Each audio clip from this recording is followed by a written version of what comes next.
So, Bob Underhill, President of the Historic Society here at the... I didn't know that. No, at the good graces of Ron and Linda Evans, who own this magnificent property. Caretakers. And just a couple quick announcements, and I'm going to turn it over to Ron. This is our August meeting. Normally we're every third Monday. We're not doing that this month. We're doing this instead.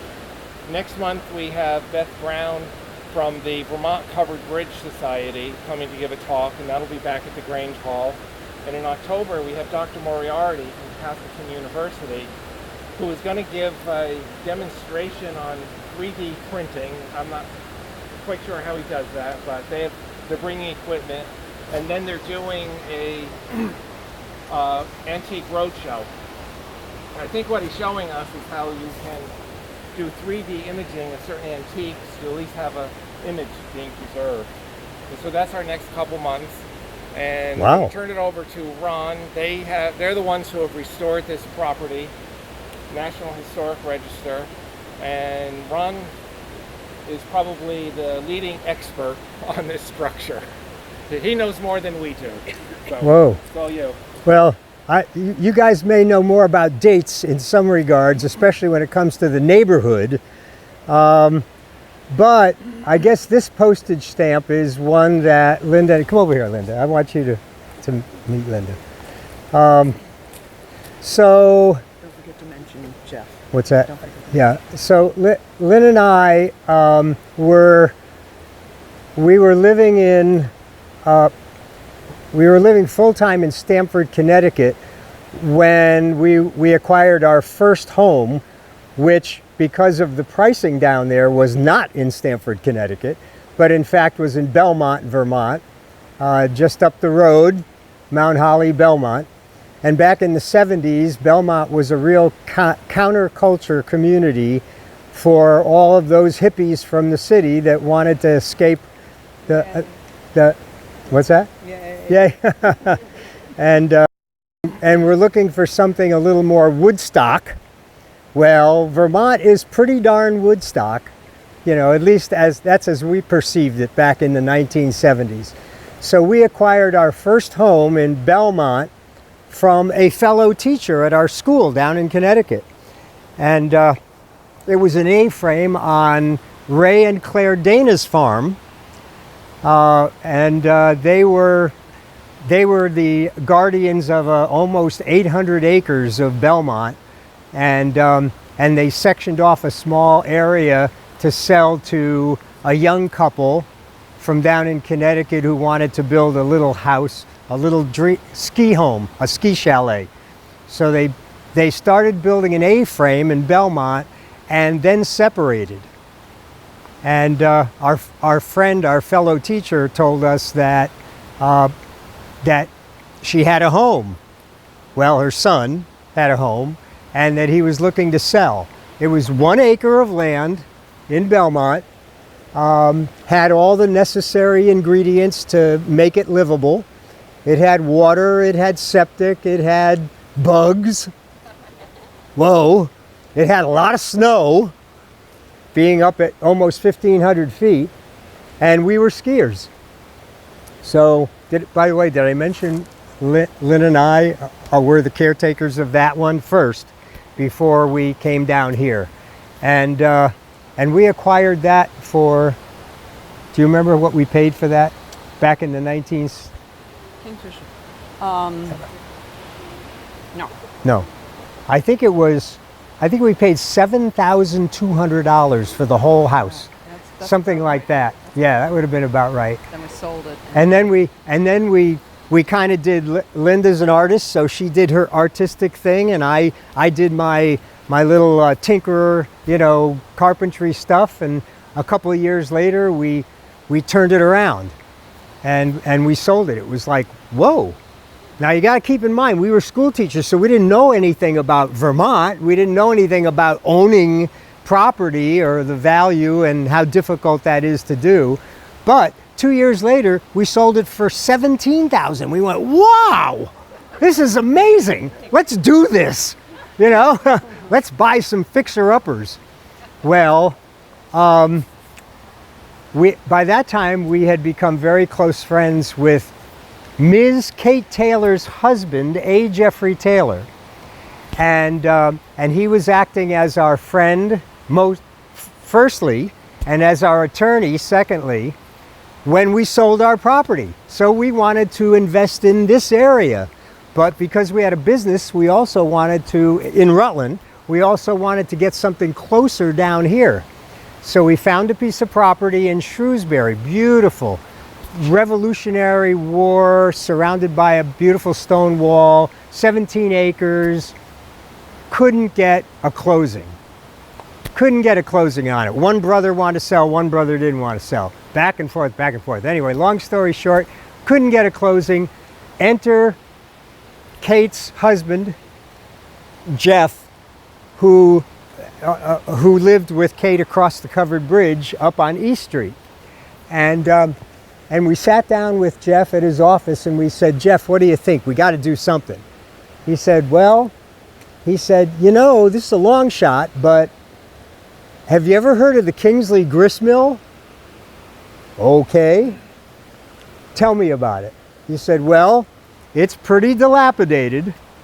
It's been abandoned for quite some time, but an elderly couple from West Rutland owns it, and they might entertain selling it. I don't know. It's not for sale. It's not on the, it's not on the real estate market, but we can talk to them if you're interested. He said, why don't you go down and take a look at it? I live across the covered bridge, so I know where it is. Pardon me? Got a few drops going. Uh-oh, a few drops. Uh-oh. Everybody have hats? So anyway, so we'll speed that up, but I just want you to know that if it wasn't for A. Jeffrey Taylor, our attorney, we never would have found out about the Kingsley Grist mill. And Jeff said, look, I'll tell you where it is. I'll speak to the Savines and find out if they are interested. Why don't you guys go down there and take a look at it? Well, that wasn't so easy to do, because where you're standing right now was not a driveway. Even though it had been the main road between Clarendon and Shrewsbury in the 1700s, this was the main road. None of those other roads existed. This was it. But the Kingsley family, Kingsley Mill, went out of business in 1935. They sold the property and it went into abandonment. In fact, it's actually featured in a book, a hardcover book called Abandoned New England. So another one that we've learned over the years. So we came down here, but it wasn't as easy as it was for you guys today. We actually, there were 50-foot high trees standing right here where we're standing now. This was all forest. So we had to hack our way down the banks. And there were a few obstacles, by the way, because if you remember what banks were, river banks, back in the 1970s and 60s and 50s, they were dumping grounds. And, you see a riverbank? Got to get rid of my old stove or my car batteries or whatever, my tires. They all went over riverbanks. And the whole bank was covered with a dumping ground. And batteries. And appliances, you name it. Car parts, everything. We hacked our way down. We came upon the front porch, which was still there, but it didn't have much support to it. And the two original doors, after 45 years of abandonment, the two original doors were still there. So we said, well, do we go in? What do we do? Well, I guess we go in. Pushed on the door, no hinges. The door went crash, smack down on the floor, and we hear thump, thump, thump, thump, thump, thump. Pigeons flying everywhere, out the windows, because there's no glass in the windows either. No windows, no sashes, no nothing. So the pigeons fly out, the bats fly out, the door crashes in, and the pigeon droppings, and it was nasty in there. But any of that, right? No. Okay, what did we see? The ceiling. The ceiling. We saw the ceiling. And when we saw the ceiling, that was it.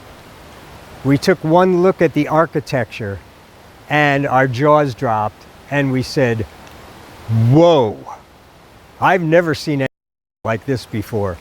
So that was the beginning. There were no steps to the top. Everything had been pretty much torn out. Many of the bins, the top halves of the bins had been missing because it was cheap lumber. So many of the homes built across the other side of the covered bridge, they moonlighted down here and stole the 2x4s. And they were real 2x4s, mind you. You know what 2x4s are now, right? No, these are 2 inches by 4 inches. The real thing. I don't even know how they got them out of there. Oh, the nails.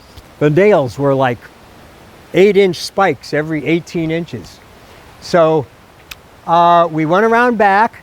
We went to the back of the mill. There were no, that was all before we built the deck, so it was just one fascia.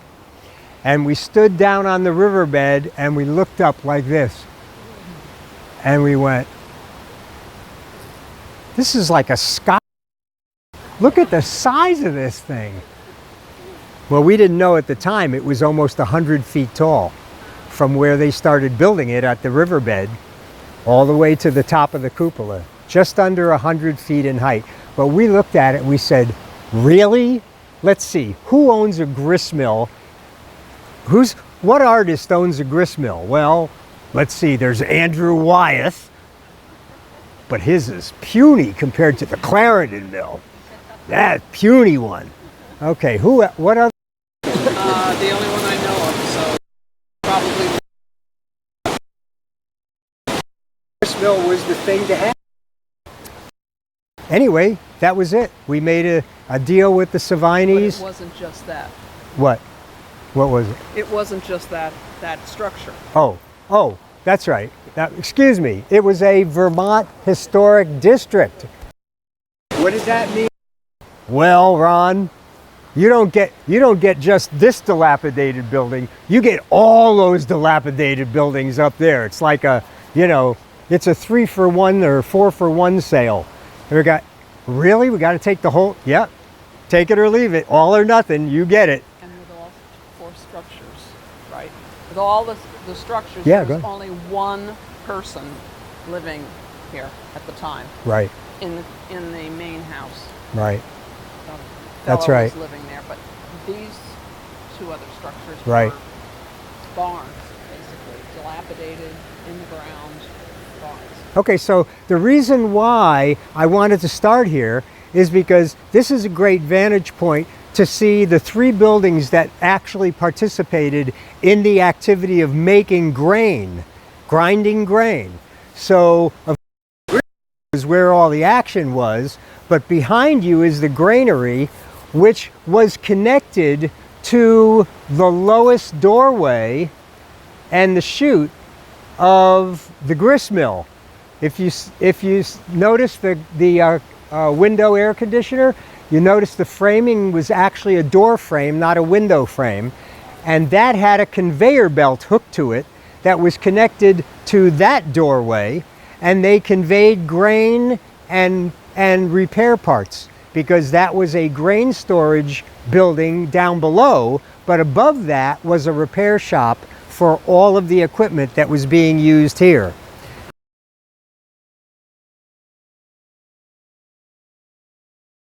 So everything got conveyed. So if you kind of close your eyes, you get a real interesting picture of this being the main road and the horse-drawn carriages coming down the road which would have gone back behind that little garage where those tallest trees are located. That would have been the continuation of this road up to the railroad station, the Clarendon Railroad Station on 103. And the horse-drawn carriages would have brought the grain down here, so you can picture clop, clop, clop, clop, clop, the horses coming down with the big wagons, and they're hooking up to the rings that are on the front, and they're unloading the grain and bringing it by way of conveyor belt up here if it's extra storage, or they're taking it down below and conveying it up to the, which you're going to see inside in just a little bit.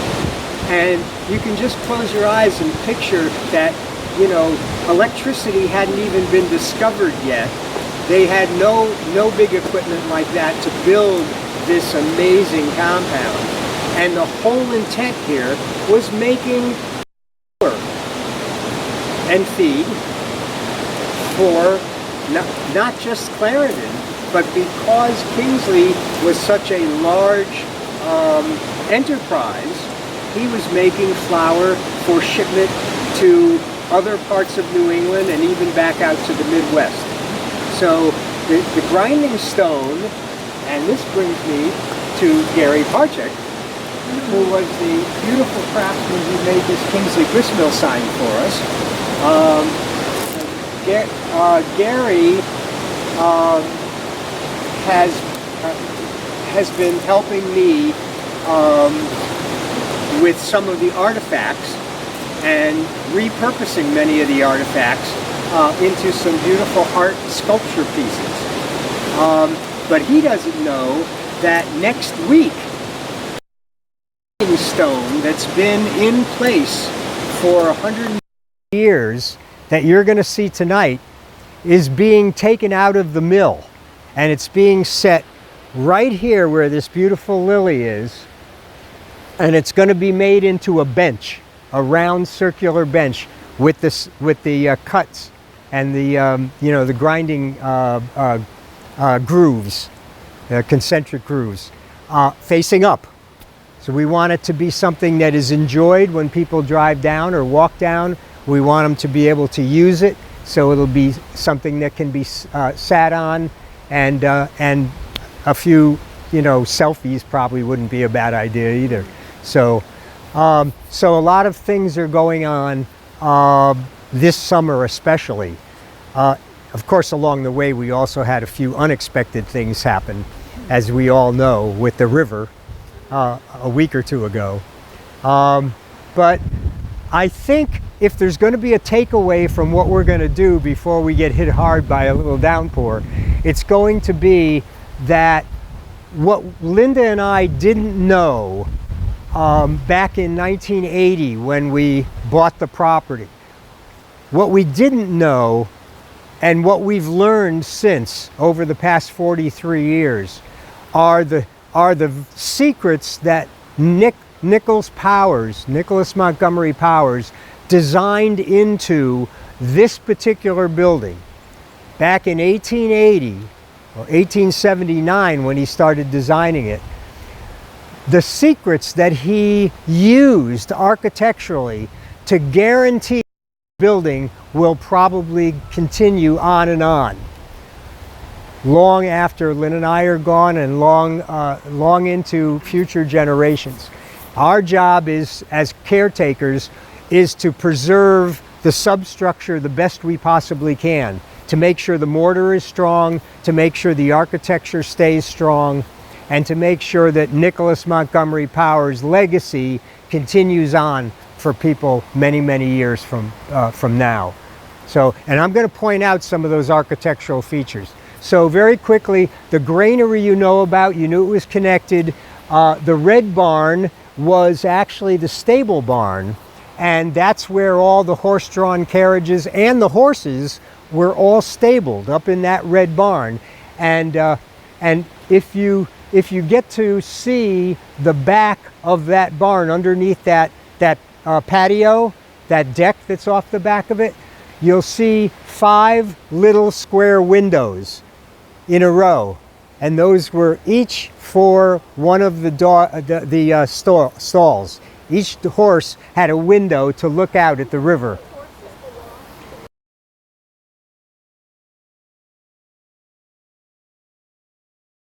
Pardon me? Did the horses belong to the mill? They did. Yeah. They were part of Kingsley's stable. Yep. And they were necessary, a very necessary part of hauling grain for people. So he treated them well, and they each had their own window facing out of their stalls. And we kept those all in place. Let me just add quickly too that one thing that Linda and I wanted to accomplish when we bought the property was to keep it historically correct. even if we did make it into a viable financial enterprise. So we wanted to make sure that all the original architecture stayed exactly as it was constructed by the Kingsleys and by Nicholas Montgomery Powers. So we hired a Vermont historical architect by the name of Courtney Fisher.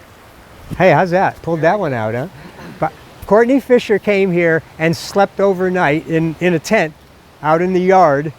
And he spent 2 days here just literally squirreling himself all around inside all of the buildings so that he could tell us, he could give us the lowdown on which architectural features were most significant. And in the end, he said to us, this is the best advice we ever got. He said, Ron, if you had a lot of money, I would say, hire me. I'll go ahead and I'll get you listed on the National Register of Historic Places right now. But of course, you're going to have to follow the guidelines because we're going to have to let the federal government know that you're doing all this stuff. He said, but, he said, if I were you, and you guys are young, he said, go get the guideline book by the U.S. Department of Interior for historic preservation. It's a big book. It's about 1.5 inches thick. And it has all the guidelines, everything you need to know to do it the right way will be in that guideline book. Read it, follow it. Everything you do until you get listed on the National Register, do it according to Hoyle. Do it the right way. Best advice. Do it now. What's that? But don't do it now. But don't do it now. He said, Just pick away. pick away at it. You guys don't have the funds, but you know what? If you can get one building up and running and you can get some rental income from that, then you'll be able to, continue with the next building and so on and so forth. So we took his advice and we stuck with it. We did everything exactly the way we needed to. Whenever we had any questions, we contacted the Vermont State Historical Society or the State Department for Historic Preservation, and they told us what to do. So we did win one grant, one barn grant, to have the slate repaired on the grist mill. And that was a minor detail that needed attention because there were so many slates missing that every time it rained, there were about 50 or 60 leaks inside the building. I mean, it would just rain inside the building like crazy. So we said, and we'd have the funds to do it. So they said, yeah, let's get that barn grant, see if we win it. And we won one. So that was our first big deal. And that's the last time we ever asked for that kind of assistance, because for the first time, and that was what, in 1982? No, we're emptying those buckets all the time. Yeah, we had sap buckets hanging on nails up in the rafters all the way up at the top. And every time it rained, we have to go up there and empty the sap buckets out the window. So. Or we'd go to sleep, get ready to go to bed, and I'd say to Ron, "Did you empty the buckets? It's going to rain." No. Oh, you didn't They're going to empty the overflow. buckets. Then we'd have to go upstairs and we'd have to Empty bring the them all buckets. down, empty the buckets. So in 1982, when we got all the slates repaired, wow, this is so cool. Talk about luxury. Now what do we do with the rest of it? We got all the time in the world now. We're not emptying buckets, right? Anyway, so that's a little bit of an overview. We also had foam core on we had all no of the windows. because we didn't have any windows, and we had to buy them one at a time, whatever we could find and whatever we could afford. So we had foam core on those openings, and when it would get windy, it would be like a kettle drum. And Yeah. they'd just go boom. Oh, you hear ba-boom, ba-boom, ba-boom, if and you then they'd heard blow a in. loud one, then you knew one blew in, and I'd say, we have to go fix the foam core. Let's take Get 'em up, inside. Get the staples on. We're going to get rained out here, but we can go inside Right. and we can continue the talk. What are the openings for? Those were the 3 separate grain chutes. Okay. And they would have driven up the horse-drawn carriages, and they would have emptied the grain right into the carriages. Thank you. Sure. and the upper side of the French stone, which is the bottom aggregate. So So there must be quite a there's actually two stones here. I didn't know that. We lived here for 25 or 30 years before we found out from someone who knew more about grist mills who was visiting that there was actually another stone under that stone. Because it wasn't in this position. These two were literally sitting right on top of each other. So I've lifted this one up since, and in preparation to haul it out to the. This is the one But- that's going to be the. Yeah, this is the one. This upper one is the one that's going to be. Now this, when it was in operation, this stone would have been as flat on the top as it is on the bottom. But during the 45 years that this mill was abandoned, from 1935 until 1980, when we acquired the property, a lot of local kids grew up around here, and they frequented the grist mill for various reasons. A lot of times they left their reasons on the wall when they scrolled the information on them. Oh no, they're still there. Everything is still there. Right? We didn't take anything off. We didn't cover it all up. As a matter of fact, I think that you probably all would vouch for me when I say that a lot of the treasures of abandoned buildings are found hidden in walls and under floors and things like that. And that was the case with the Kingsley homestead, because that was the biggest challenge of all. So the big home, the big colonial house up top. So yeah, I mean, again, when you keep in mind that this was where all the action was, and in order to power this building, there was a 3-foot diameter solid steel penstock pipe coming down from the dam that ran across the river out by where the river house is that right now, the little gazebo that we built. That little building is attached to the original dam wall that remains from the 1880s.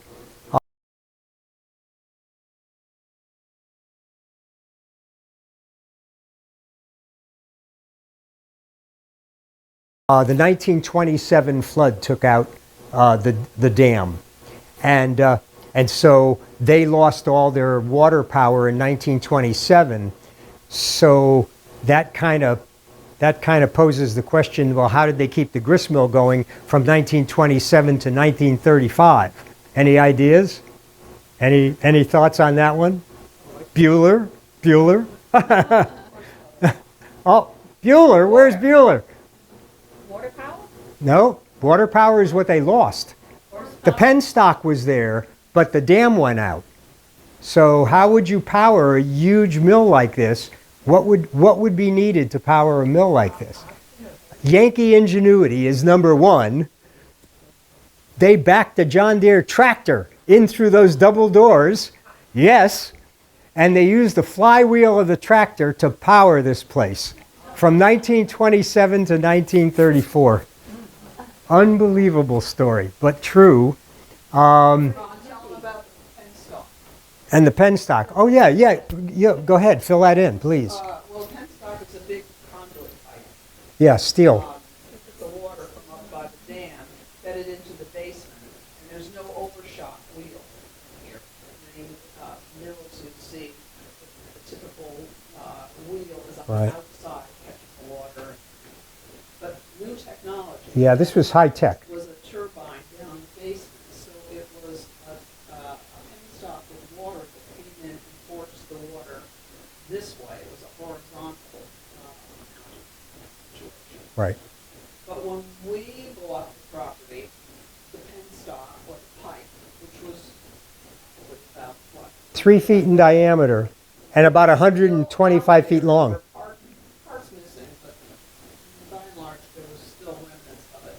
And when we talked to some of the local kids that had grown up and were then adults by the time we got into the conversation, told us about after the mill had stopped operation and the penstock was no longer working, the kids used to get in that pipe and and ride the water down into this. And I always remember that. It was like the first water slide world. I can't imagine doing Yeah. that, and I don't know what you've run into in that pipe. Yeah, right. Stuck in that pipe all the time. Only the first person. Only an adult, right? So that's the penstock. And it, Right, exactly. and of course, your ride would have been in total darkness Yes. because it wasn't a straight pipe. It was actually curved. So once you got past that curve, you were in total darkness. Yeah, I know, right? What kids do. Anyway, Ron, did you say what yes. the stone is made of? this is a limestone and sandstone composite. It's actually a manufactured stone, whereas the lower stone, which was a harder aggregate, there's actually the one with the grooves that you see. So the lower stone is going to stay here when we take this upper one out. This one was soft and it was designed basically to be replaced every probably 5 years or 10 years. It wore out, the grooves would wear out, so they would replace it. And the lower one is an aggregate from France. So they actually brought this over from France. The lower stone that you see with the grooves was brought over from France. And in both cases, upper and lower, this set of stones would have been the largest ever made for a grist mill. So there were never any stones ever made larger than 5 feet in diameter for any grist mill. And I think if you visited others, especially like the Weston grist mill or any of the smaller grist mills, you've probably noticed that most of the stones are only about 18 to 24 inches in diameter. So this would have been monumental. This would have been the power that it would have taken to move these two stones could only have been generated by a penstock 3 feet in diameter moving. I never calculated. Did the grain just go right down? It brought in thousands and thousands of gallons per minute into the basement. Directly below where we're standing now was a steel drum, a huge steel drum about 12 feet in diameter and about 8 feet deep. And mounted in there was a vertical turbine. And the water would have been fed through that pipe, spun that turbine, and then the vertical power, or the axle, would have generated enough power for this entire building, But Ron, I think both up top and down below. it was how the grain was ground. Oh, how the grain was ground? How did they get it in here? How did- they feed it? Underneath this little armillary, thank you, Linda, there's an opening. And the grain would have been fed, and the whole thing would have been encased in a barrel-like configuration or apparatus. So it was a flat top with a hole in the center and barrel staves all the way around the outside. And the grain would have been fed in the middle between the two stones, and because of the shape of the grooves, it would have worked its way from the center as the upper stone spun and the bottom stone remained permanent.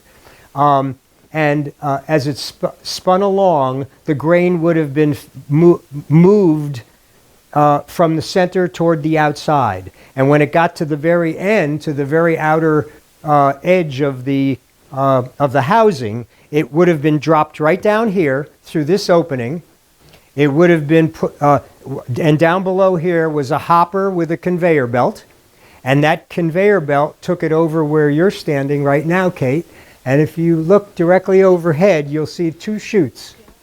That was something called, interestingly enough, an Evans elevator, right? And we have the Which was a belt with cups on it. right. Cups would scoop up the grain. There were cups maybe about, 12 inches apart. To take it upstairs. It was into the bin. one continuous belt that ran from down below, constantly scooping grain, and it took it up through those shafts all the way up to the 4th floor.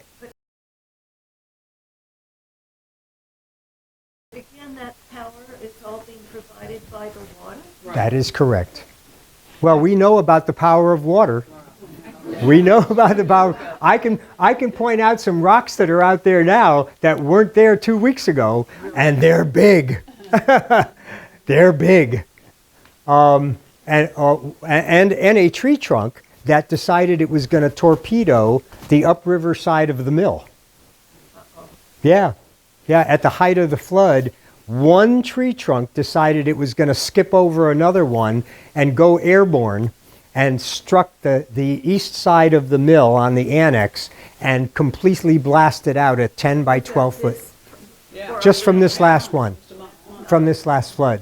Yeah, it took out the entire center wall of the basement and ended up in the basement. Power of water. Yeah, exactly. Well, So the other power also was that this was the first place to have electricity. that's true. So that meant that the house had electricity, and that meant they had a radio.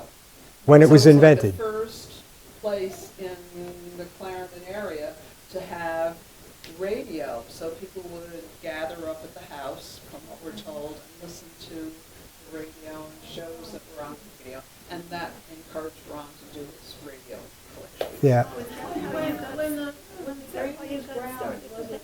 Pardon me? Is that why you got started with your radio? Yeah. When Kingsley, we were so honored to have one of the last direct descendants of the Kingsley family, Kingsley Smith from Springfield, Vermont, came to visit with his wife back about 25, 30 years ago, and he remembered as a child playing here when Chester, his grandfather, Chester was the mill owner. And so he shared so many stories with us, including the story of the radio and having, because when they built this place, electricity hadn't been discovered yet and it wasn't to be discovered for another 6 or 7 years. And then, well, if you wanted electricity, once they knew how to harness it, if you wanted electricity, you had to have something spinning. You had to have an armature because you had to have power to make power. So guess what? Kingsley had a mill, and he had a big dam, and he had a huge turbine. He was in business. He could make his own electricity. Even before the utilities were invented, he was generating electricity right here, and he hooked his wires up by those old glass insulators from building to building, insulator to insulator, and he was having a good time making AC current. And then shortly thereafter, when the radio was invented, people came from miles around to the Colonial House, and because they wanted to hear the new invention called the radio. And so that gave Mrs. Kingsley a chance to host her debutante, and activities and her social events. Kingsley Smith lived in the little house that's up on the corner there, which was part of this property at one time. Not that we ever owned it, not that's Helen Hadley's house now. She did Right. a great job. But that was part of this whole Right. history. Right. And Kingsley Smith told us that the little house, which you walked past, by the way, just across the driveway, it was called the Kingsley Little House because that was where the kids, the young adults moved in there. That was like their launch pad to start their families. So that was like, okay, out of the house. Get them out of the Colonial House. Get them out of here. Ron, sorry, is this part of the mechanism?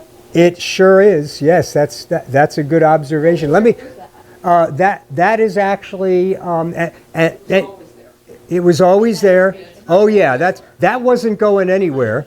Even when the antique dealers decided to pilfer the mill during the 45 years that it was abandoned. they took almost everything that could be moved out of here, including the plate, the metal plate that was on the housing of that. That is actually a corn cracking machine.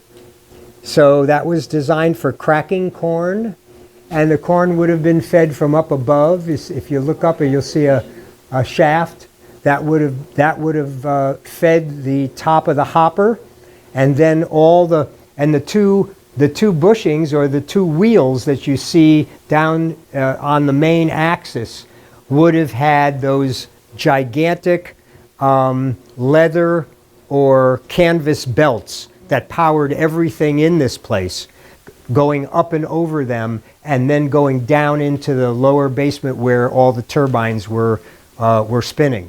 So that was controlled from down below. This was controlled by a lever, which is now sitting under that corner chair. There's the housing for the lever that would have controlled that. And there was also another control, a clutch control down in the basement. Because believe it or not, Nicholas Powers, I've got so many things to point out, I don't even know where to look first, but Nicholas Powers was such a genius architect that he understood that he knew there were going to be floods along the way. So the first thing he did was he mounted everything up. Well, I mean, he made the main working room this high, because he knew no flood would ever get this high. But even down in the basement where it was iffy, and he knew the great floods were coming, he hung everything off the ceiling down below us. So every single flood for the past 150 years that has taken out every other mill on the Mill River, all of them, all 12, 13, 14 mills, all gone, including some other ones on this property. This one, the flood of 1927, which took out the dam itself, the flood of 1938, the flood of 1973, the flood of 2011, Irene, and now the newest one, July 10. Tell about Irene, What's that? what the fireman told you about Irene. About Irene. That Yeah. The bridge was going to go. Oh yeah. That's a whole nother thing. I'll document that in a journal. Yeah, I know exactly what Kate's saying, In and a nutshell, we were told we would not have a house to protect. yeah. And we were told by the fire department. We were told by our own fire department that we should leave and don't bother coming back because we're not going to have a home tomorrow morning. Yeah. Yeah, it's been a tough thing for Linda to deal with all ever since. Yes. Yeah. Insurance? Can you get an insurance for this? Well, at the time of Irene, we had no flood insurance because our financial institution told us we were not in a floodplain. So much for the experts. They said, "No, you're not in a floodplain. You're okay." I said, "Are you sure? Because like we sit in a river. We're in a river." Well, yeah, but but it's been there for forever, so no problem. Anyway, so now we have flood insurance. We do have flood insurance, and interestingly enough, after getting torpedoed last month, I'm like, nah, I'm not even going to bother. I'm fixing it myself. It's not that big a deal. But you had great help. We sure did. We had great help from, thank you, Gary and Nate and Landon and Tina and everybody. Everybody rallied around, all the people that now are full-time residents on the property. They all said, Guests. "What's that?" Even our guests. And even our Airbnb guests. Yes. Go figure that out. The Airbnb said, "Nah, give us a shovel. We'll help you. We'll get that sand out of there." It was like, really, dudes? That was super. I mean, so humbling for us because these young guys were moving like, I'd be. Wait a minute. Do you hear something? It's like 10 o'clock at night. Do you hear somebody? we'd open up the window and there these guys would be out there shoveling, get that sand back up on the bank. So I know. That to me, that makes the entire 43-year journey worth every peso. It truly has been an amazing thing. There's so many architectural features that you're standing amongst right now. That I mentioned about the grinding stone, the way that Nicholas Powers anchored this into this corner, and the way that he buttressed the foundation back up against a portion of the ledge, the giant rock outcropping. He knew which stones to take to build his foundation and which ones not to take. And he chose the location of this mill unlike any other because it literally sits on solid rock. Solid rock. And as you all know now, since having endured so many floods in Vermont, you can be hundreds of feet away from a river and think you're safe. But when those waters come up, that soil that you think is so permanent, whew, gone. Just turns to, sand, and it just gets washed away. But big rocks don't. They stay put. So when Powers designed this place, he anchored the most important corner for its survival.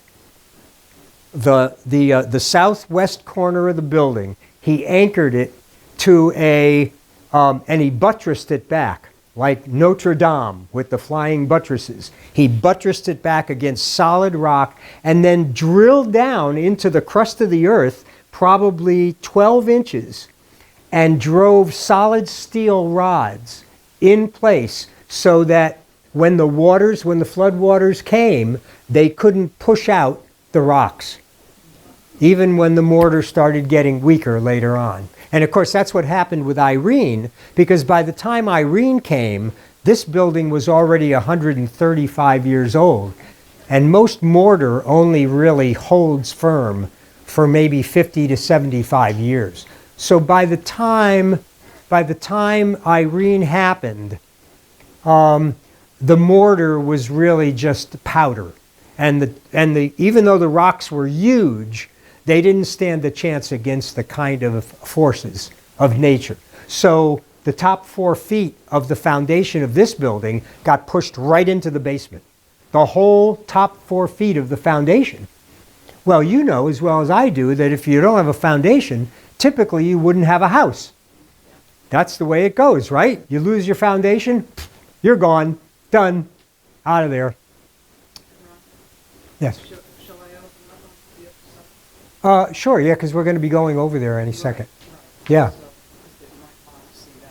Oh, yeah, most definitely. Yeah, let me just finish up then, and then we'll go over there. So one would think, how did this building survive if most of the foundation disappeared into the basement and the whole south wall below us was gone, along with most of the vertical posts? And the answer is Nicholas Montgomery Powers planned for this. 140 years ago, he planned for this. He knew exactly how many posts he would need to survive to keep this building alive. And the most important ones you're standing amongst right now. Let me point them out to you.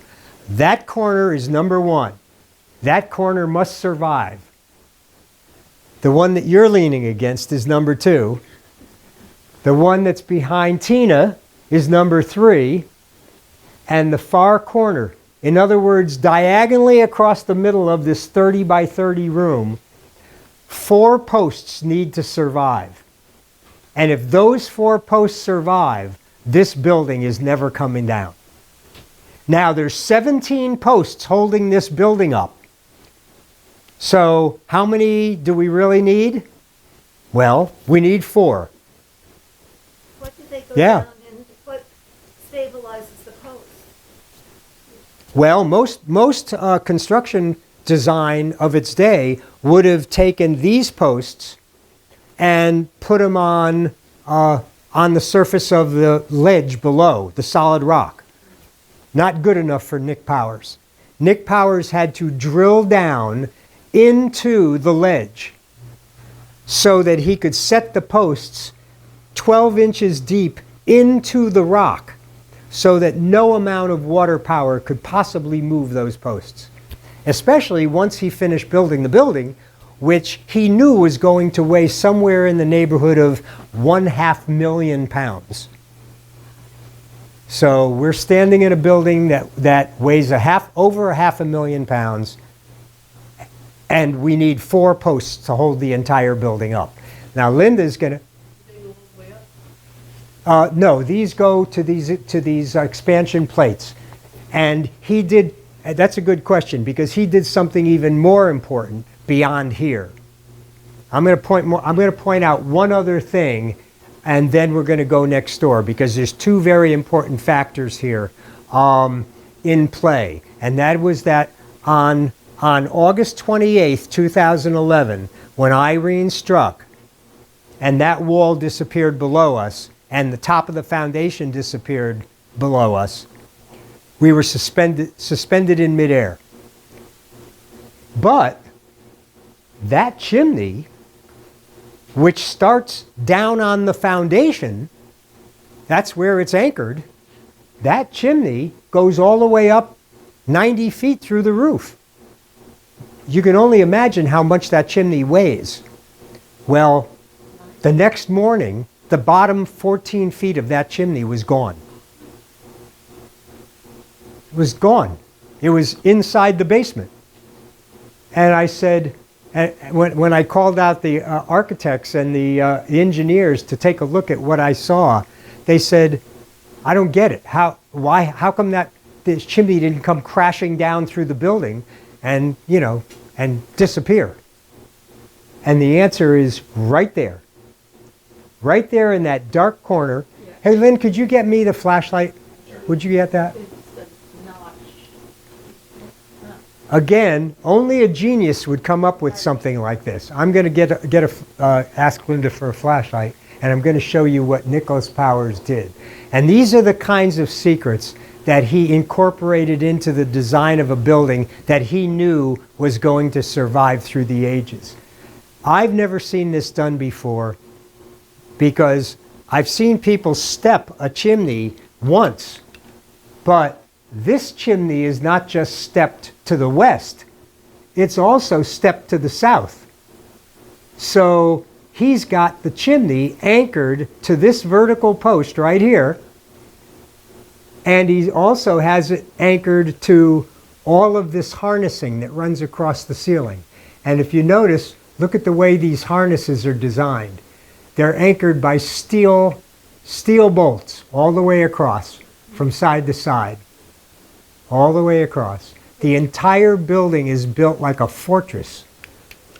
And he knew that if a flood ever took out that chimney, it's kind of like when he built the North Blenheim, New York bridge, and Powers Folly, he said, if she goes, I go. When they kicked out the supports, it settled to within 1/2 inch of where he predicted it would settle to. Well, even though the south side of this building dropped 9 inches during Irene, 9 inches, that chimney only settled 1/2 of an inch. It only dropped 1/2 inch throughout the entire storm, and that's a lot of weight. And why did the building not fall over into the river that way? Many of the engineers were scratching their heads, and they were saying, I don't know. What are we doing standing under it? I'm out of here. You literally looked around the day after the Irene flood and you went, why is this building here?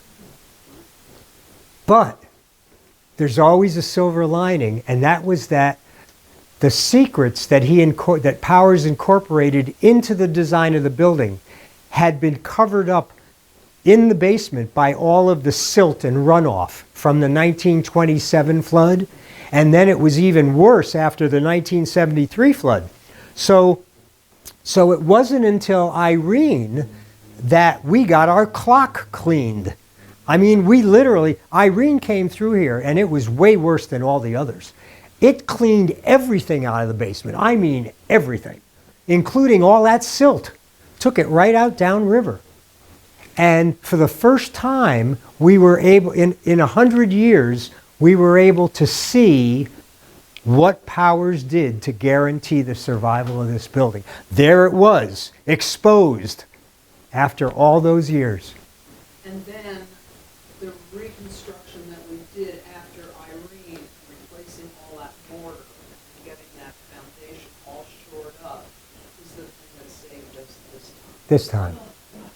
This time we literally, and we did, with the help of some local contractors that had worked with us on and off, some folks that live across the covered bridge and worked with me from 1980, Lynn and I both from 1982 or 83 on. Maybe it was 1985 because Heidi was kind of young before that and she hadn't gotten into construction at that time. But those folks just at our behest decided that they were going to employ original construction tools from the 1800s. They actually had original construction tools like hewing and building mortises and tenons and pinning and things like that. And they actually were able to find a sawmill that would saw huge 8 by 12 or 8 by 10 solid hemlock sills to replace the foundation. Only this time, our mountain man from the Adirondacks who rebuilt the entire foundation single-handedly by himself, Jeff Jordan, the most amazing mason I've ever seen in my life. He's like a Paul Bunyan. This guy, he lived here for 5 months, camped outside, lived in the garage, spent 5 months of his life doing nothing but mixing Portland and lifting giant rocks by himself with come-alongs and things like that and cantilevers. And he rebuilt the entire foundation single-handedly. And as he finished each section, then Heidi and Sonny Young from Sunny Hill Drive would follow up behind him, and we poured solid steel carriage bolts into the foundation wall so that those giant hemlocks would be pinned permanently to the new foundation. So when this flood came along, it literally, we were unscathed. It didn't do a thing to us until that torpedo came along. Until that one tree trunk snuck up on us. What's that? They're still there. Yeah, well, it's still in the basement too. Oh, is it? Oh yeah, the torpedo that took out that wall, still in the basement. Oh yeah, I'm gonna get even. Tina, I'm gonna get even with that torpedo someday. I got plans for that sucker. So anyway, so yeah, I mean, again, even though our flood last month came within 2.5 feet of the same height as Irene, only 2.5 feet, that's not much different. The building absolutely did not budge. We had virtually no damage to it other than some broken windows. So to give you an idea, during Irene, what it was like with the water was not as high as, but the splashing of the water was constant. Was worse for some reason. It splashed onto that's how And high. but the decks though. The decks are fine, yeah. Oh, yeah. Cantilever changes. I have a question further to go back for a minute to these posts. This is original. All original. Right, so with all of that water, these are wood, how have these wooden posts not rotted? Well, because they're not submerged permanently. They're not exposed to water over a long period of time. So a single event you know, even if it's every 5, 10, 20 years, a single event. But they're not 'Cause standing there's- in water. No, they're not standing in. that was the Right, question. exactly. I No, these are actually literally standing inside this rock ledge that you're looking at. Giant rock ledge. But I thought there Yeah. was water. Where is Nope, nope. No, as a matter of fact, all the basement started drying out the very next day. Yeah, because we had so many missing windows. You know, it was like the air coming through it, and it dried it out pretty quickly. So that's a good thing. I left the window sashes out intentionally to give the basement, the basement, not the sub basement, a chance to dry out. So just for your edification, or just as a point of perspective, this is actually a 6-story building, because there's two stories below us. So the story directly below us, which is where the bagging machines are and the cracking machines and the power wheels for all this, they're all still there. After all these floods, they're all still there, and they're all in great shape. Okay, but they're suspended from the ceiling. That was the key to it. It was all in the design, all in the engineering. But the sub-basement below that, where the turbine and the turbine shaft and the turbine tub is located, that is all just wet most of the time. That's the sub-basement. So that would be the first level. Then there's the full level below us, level 2. Level 3, level 4 is the level where all the grain was stored after it was ground. And that's why you have these chutes and ladders over your head, because this would have been, if you look over by the entry in, you'll see that chute coming down on the right-hand side. Well, it actually would have come down a whole nother section below that, probably another 3.5 or 4 feet. It would have come down as it tapered smaller and smaller. And this entire ceiling, back in the days of its operation, there were 24 of those chutes hanging off the ceiling in this room, just in this room. And every one of them had a slide control. You know, like when you go to the food co-op and you want to get food in bulk, and you have to lift up the thing and slide the little plate up, and the food comes out, or the seeds come out. Well, this is just a big version of that. These were huge 5 by 5 by 20 foot high storage bins with these steel plates underneath them.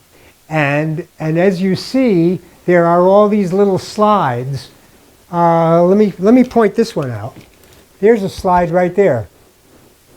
And there's a chute that would have had a chute on it. And at the end of this slide would have been a steel plate that ran through the wooden housing. And at the end of this slide, there was a steel plate that ran across this housing, or this opening. And each one of these was a separate storage bin. And when they wanted to slide the steel plate aside to let the grain come down, all they did was, let me see if I can show you this up close. This pin right here would have had a large lever hanging down, a wooden lever. And when it came time to get some grain out of this chute, you would have grabbed a hold of the lever right here, down here, grab a hold of the lever, give it a yank, and gravity would drop the grain right down into your burlap bag right down here. And when you were done, you grabbed the lever, slid it back across. There's your bulk. Big bulk. Big bulk. But that's how it did it. And picture this room with 24 of those giant chutes attached to 24 different grain bins. That's how they did it. I can't imagine the noise between that. Can you imagine? And that. Oh, and that thing cracking corn and this thing grinding away, and you're thinking, seriously? Earplugs. Let's go next. Let's go in. Radio. Yeah, right. Turn up the radio. Yeah. Any idea how many people might have worked here? I know how many people it took to build the building. 30 men worked year-round for 2 years straight. Yeah. 2 teams of oxen to move the stones and the heavy logs. And was one of the fellows that passed away during that time, Silas Bump? Yes. Yeah. Thus Bump Road. Yeah, Road. that's right. Silas Bump was his name. It's our understanding that only one person ever perished during the operation of this mill. And it was someone named Silas Bump, for whom Bump Road is named. We do have a greyhound. He is friendly. He's enthusiastic when he sees people, but he will not jump. So, Are you sure about that? you can stay there. Why don't you start coming in? There you go. Maybe you want to see Dad. No, go right in. He's our greyhound greeter, and he's really a very loving dog. Is he a rescue? He is. He's a China rescue. What China rescue? Yes, he is. Hey, Sid. Did the bridge have connection to this building? Oh yeah, most Were definitely. they using that to transport things? Or? Yeah, and the workers, the guys that worked here had homes across the bridge on the other side. So it's probably a pretty big company then. Oh, it was. It was very much so a big company. Yep. Same guy who designed this, Ron, is that who designed the bridge? His student. That's what I thought. Oh, Yeah. okay. So Yeah. he's like a mentor to his. Yeah, exactly. Yeah, that was Tim Horton. Tim Horton was the designer of the covered bridge, and he was a student of Nick Powers. Oh, and he has a whole bunch of restaurants in Canada. Exactly. And the Vermont country store down in Weston, isn't that, are they Hortons or? No, that's Orton's. O-R-T. There you go, Yeah. One letter. Yeah. Yeah. One letter difference. You're absolutely right. Hey, Sid. Yep. Hi. Hello. This is fabulous, Ron. What's that? This whole thing is fabulous. Oh, Thank I'm you. glad you Oh feel my that God, way. I have 100 more questions. Okay, let me turn the. I won't pester you. Yeah, we need some special. We need special attention. He smells my dog. I'm going to put the fan on. We need special attention. Special attention? Yeah, we do. We have more questions. Oh, you do? Oh, yeah. Oh, For another. okay, good. How is this presently heated? To zoom up and take a look at the architecture above us, because what he's looking at, and you guys will be able to work your way over there during your stay, he's looking at a forerunner to the suspension bridge. So Nick Powers suspended this entire annex off the peak of the house. So this doesn't need a bottom to survive. It literally is engineered like, like An umbrella. or a miniature version of the George Washington Bridge. The rods coming down through the center are solid steel. There's a repeat beam that's just as big and just as strong as this that follows directly underneath us, that these solid steel rods are anchored to, and the whole thing is literally suspended in midair from the peak. And you'll notice, for you guys that are in position, you'll notice if you look back up here at the peak where the rods go in the center, you'll notice that it doesn't even touch the ceiling. So he did it. I guess you could call that the first official wedgie. He did it by wedging those together in such a way that they couldn't wedge themselves apart. And then he anchored the whole thing to the crust of the earth again, and to massive stones below us. So we didn't need the bottom. That's why when we got torpedoed last month, and Lynn and I were sitting right there in Sid's bed, we were literally right where our cameraman is right now. We were sitting there getting ready to enjoy some soup when all of a sudden we heard a crash and this whole thing shook. Yeah, that was And it was scary, but I had no fear because I know we don't need that wall. I want to add also that the pipe railings and this stairway were not original. No. We put those in, but these are, obviously, because that's what Ron's talking about. Right. Hey, bud. The rest of it, and the catwalk across is all what we designed. It had a ladder up to the loft. Right. when we first, Right. Right. moved here. But everything else is completely original architecturally, and now we know, and now you know, that Nicholas Powers, in his genius, did all of these things and more to guarantee the continued survival of this building.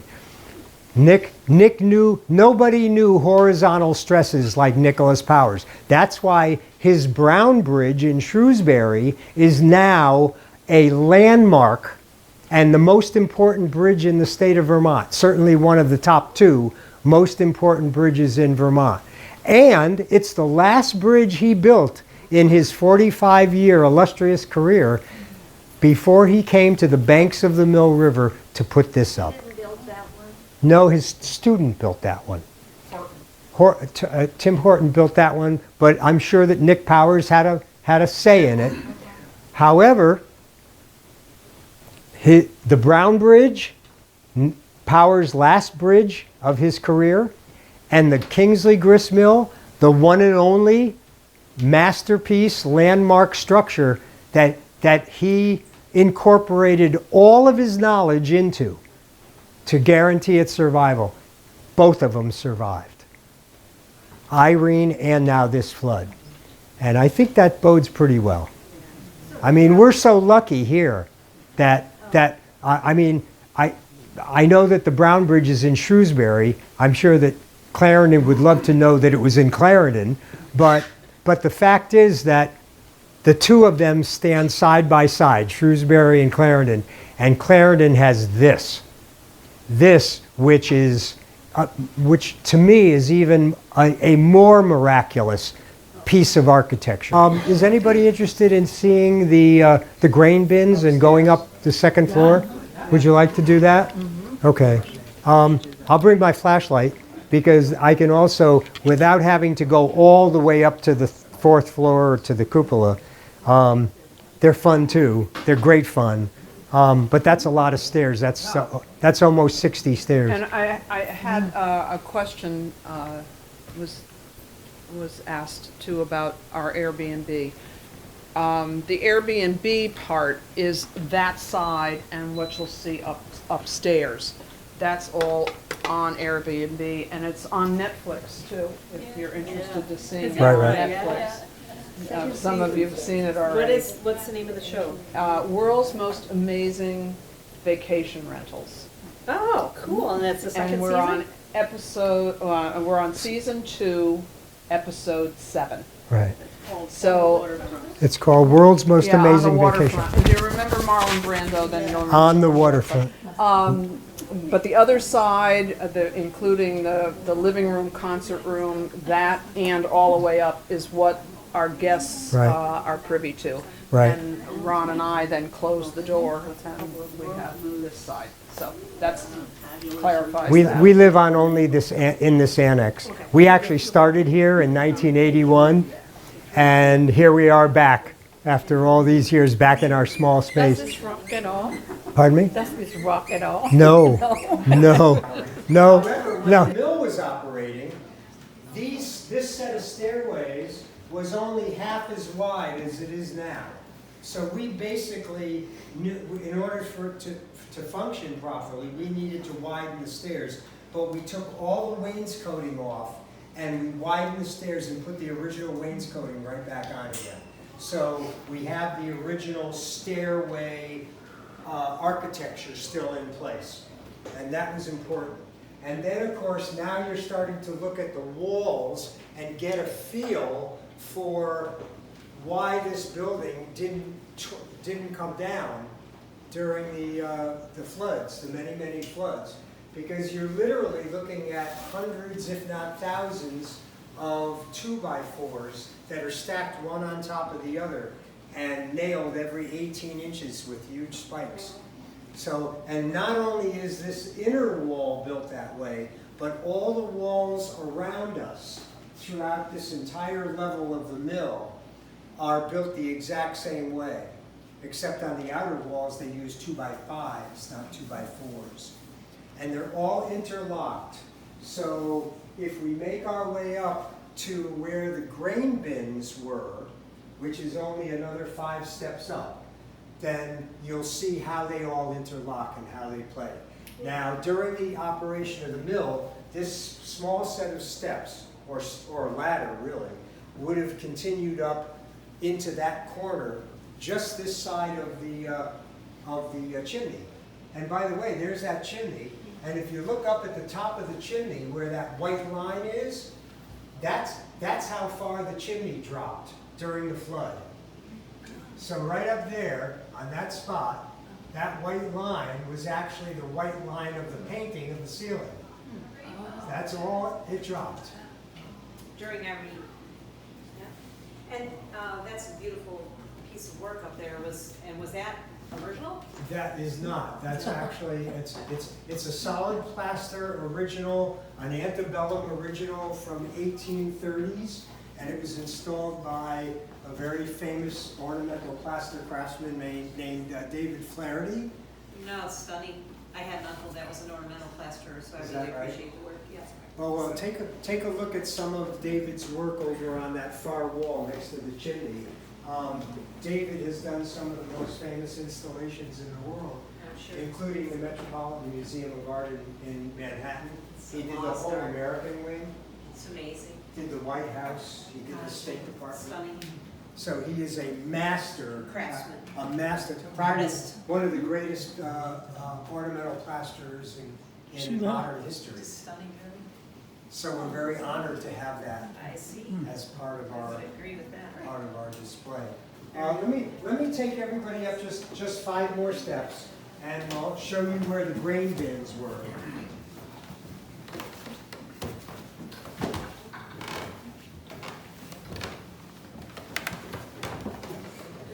Okay, yeah, we can start here. So these are now bedrooms, but This is your B and B. this is all B&B. Everything that we've been looking at is all B&B. But what I wanted to point out to you was that the walls of the grain bins. So every one of these grain bins would have been approximately 6 feet by 6 feet. And then they would have had chutes underneath. So the big challenge for us to convert this into a livable space was to try to find a way to eliminate those chutes. Last thing, very difficult to walk on, 45-degree angles. So we had to build another false floor above every one of the peaks of the chutes, and then install these. And all of this wood was all milled and dried on location, and then we had to decide which parts of the grain bin walls we wanted to take out to make doorways. So behind you, we took out this grain bin wall where you see it, and how we determined how wide to make these was completely based on the reclamation of doorways, old antique doors that we were able to find.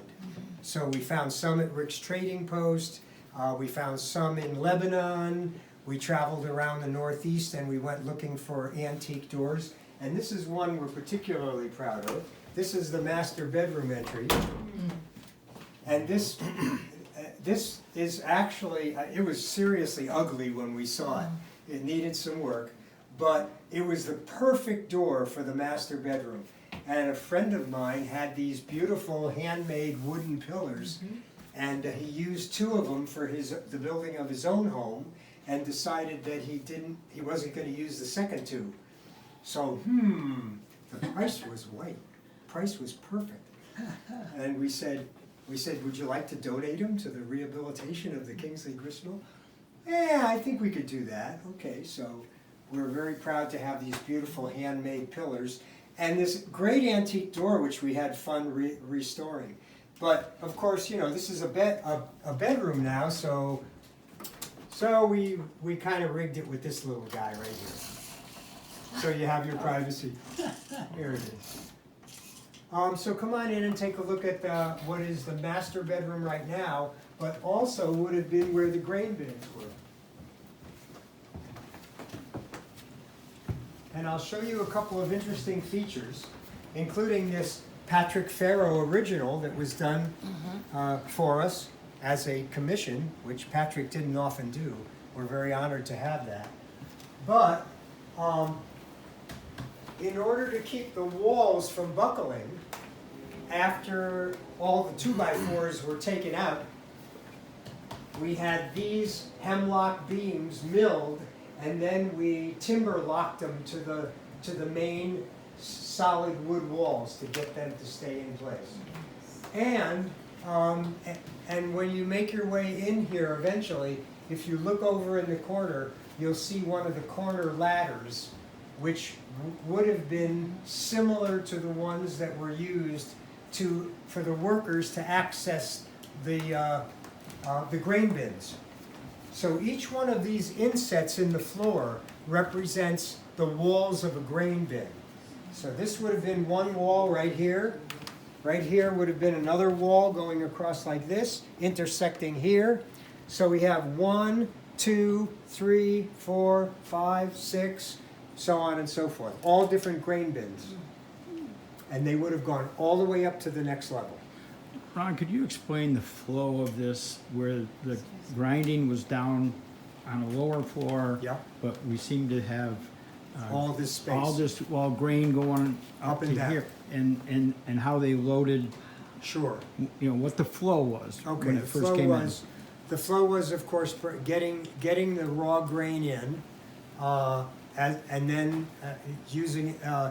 converting it to grist, grinding it down on the main level, having it then transported by Evans elevator, that continuous belt loop with the scoops on it, and I have one of those up in the next level.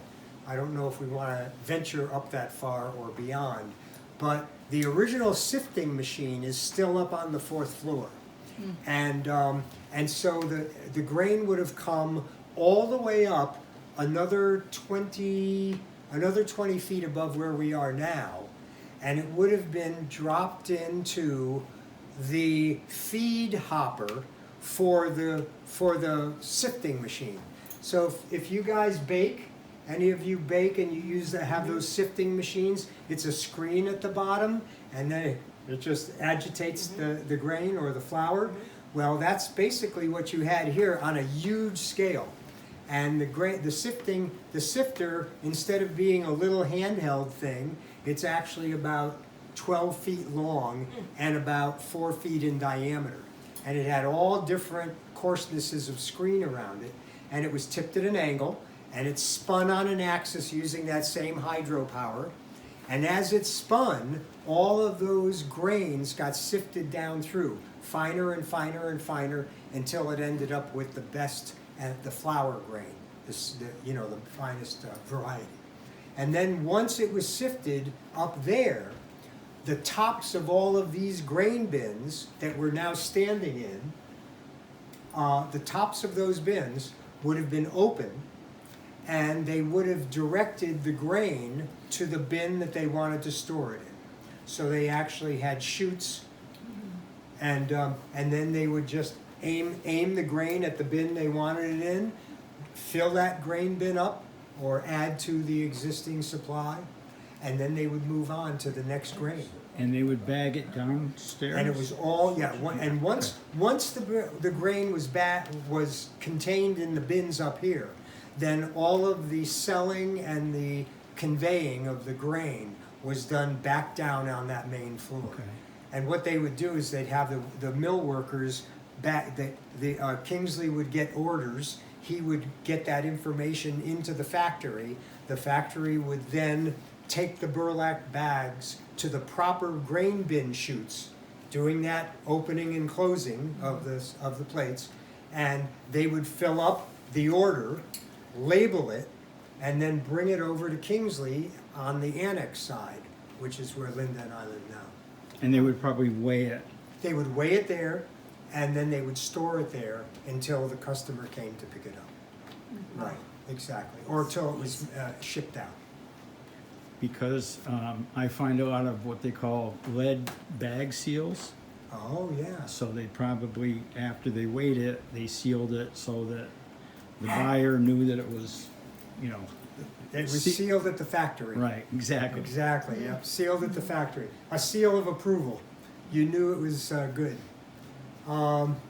And they had larger companies. The Worthmore Feeds was one of their clients that we actually have a porcelain sign for over the main entryway, where we all came in Yeah, I at the saw beginning, that. that beautiful Worthmore seed. We actually found that in the wall of the Red Barn when we started doing the renovation. Someone had used it to seal up a window frame. I guess the windows had broken and they didn't have anything else and they decided to use that. And so we're so fortunate to have that because those porcelain signs are such collector's items nowadays. So Worthmore Feeds would have been one of their business associates, I would assume. That's how they got it. Now, on this level, because this was all grain bins, there would not have been any glass. So that was, of course, a full opening that we had to cut in order to put a second deck up here. So let me just reach over behind you and turn the switch.